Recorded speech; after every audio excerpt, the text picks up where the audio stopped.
the President, Vice President, kung ano-ano pinagtatanong nyo sa kanya. These questions never happened before. That is the one I'm explaining to you. It did not happen before. Now, ang tanong ko po, ba't nangyari po nung nakarat, nangyayari na naman ngayon?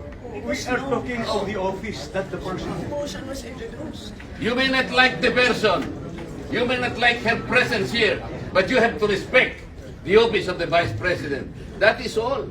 Because that is guided by the tradition. Kahapon po, kagaya po na sinabi nila, wala nang pinagtanong sa office of the President. And that is correct.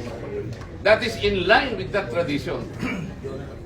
Ngayon po, kung ang tinatanong ko ngayon, are we discarding the tradition? And is this committee authorized to discard a well-kept tradition?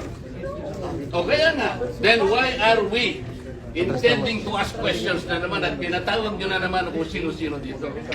That is why, kung hindi po kayo makakasagot, madam, ang tinanong ko na sa inyo, I am now moving. Oh, may bratinela pa? Saan po kayo nakakita ng gano'n? This did not happen anytime. Panglabing 7 taon ko na po ito. Alam nyo, Madam Stella, I was already here when the Vice President was Noli Di Castro, when the Vice President was Binay, when Vice President... But you were also here in the last hearing. No motion was introduced. Yun na nga, kasi question na kaagad eh. Walang man lang... We can read the records. We did not introduce. Nag-motion siya ngayon. What is...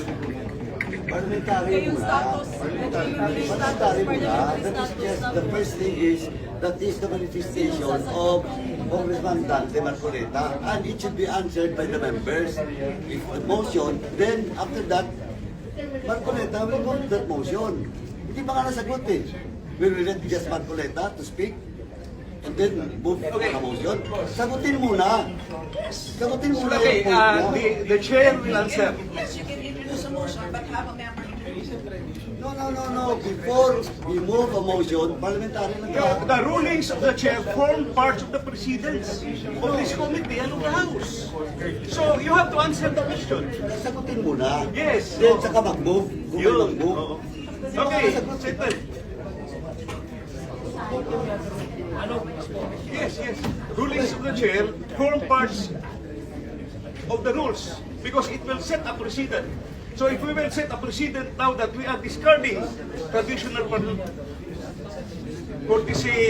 parliamentary courtesy, then goodbye parliamentary courtesy. Wala na tayong parliamentary courtesy. Next hearings.